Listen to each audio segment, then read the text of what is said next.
Welcome to Daily Scripture Reading. I do not own the rights to this music. Joshua chapter 8. This is the Amplified Version. The Conquest of Ai. Now the Lord said to Joshua, "Do not fear or be dismayed, intimidated. Take all the men of war with you and set out to go up to Ai. See, I have given the king of Ai, his people, his city, and his land into your hand. You shall do the same to Ai and its king, as you did to Jericho and its king, except that you shall take only its spoil and its cattle as plunder for yourselves. Set up an ambush for the city, behind it on the west side." So Joshua set out with all the people of war to go up against Ai. Then Joshua chose 30,000 valiant men and sent them out at night. He commanded them, saying, "Listen closely.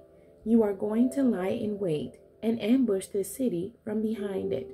Do not go very far away from the city, but all of you be ready. Then I and all the people who are with me will approach the city, and when they come out to meet us for battle, as they did the first time, we will run away from them. They will come out after us until we have lured them away from the city, because they will say, 'They are running from us,' as they did before. So we will run from them. Then you will emerge from the ambush and take possession of the city. For the Lord your God will hand it over to you.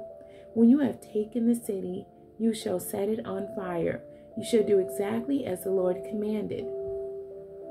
See, I have commanded you." So Joshua sent them off, and they went to the place for the ambush and stayed hidden between Bethel and Ai, on the west side of Ai. But Joshua spent that night among the people in Gilgal. Now Joshua got up early in the morning and assembled the people, and went up with the elders of Israel before the people of Ai. Then all the fighting men who were with them went up and advanced and arrived in front of the city, and camped on the north side of Ai.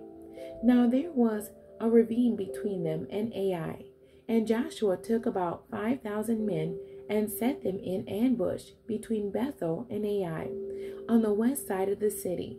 So they stationed the people, all the army, the main encampment that was north of the city, and their rear guard on the west side of the city. And Joshua spent that night in the valley. Now when the king and the people of Ai saw it, the men of the city hurried and got up early and went out to meet Israel in battle. The king and all his people at the appointed time and place before the desert plain, the Arabah. But he did not know that there was an ambush against him, waiting behind the city on the west side. So Joshua and all Israel pretended to be defeated by them and ran toward the wilderness. Then all the people who were in the city were called together to pursue them. And they pursued Joshua and were lured away from the city. Not a man was left in Ai or Bethel who had not gone out after Israel. So they left the city open and unguarded, and they pursued Israel. Then the Lord said to Joshua, "Reach out with the spear that is in your hand and point it toward Ai, for I will give it into your hand." So Joshua reached out with the spear in his hand and pointed it toward the city. The men in ambush emerged quickly from their hiding place, and when Joshua stretched out his hand, they ran and entered the city and captured it, and quickly set the city on fire. When the men of Ai turned back and looked, behold, the smoke of the city was ascending toward the sky, and they had no opportunity to run this way or that way. Then the people who had been running to the wilderness turned back toward the pursuers.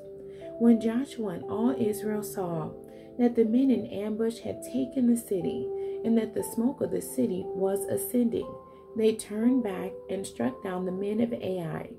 Then the others came out of the city to confront the men of Ai as they returned, so that they were trapped in the midst of Israel, some on this side and some on that side.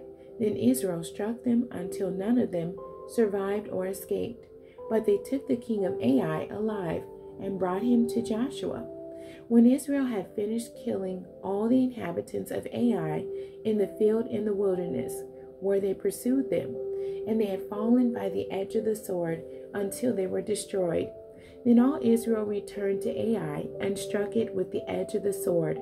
And all who fell that day, both men and women, were 12,000, all the people of Ai. For Joshua did not withdraw his hand with which he stretched out the spear until he had utterly destroyed all the inhabitants of Ai. Israel took only the livestock and the spoil of that city as plunder for themselves, according to the word of the Lord which he had commanded Joshua.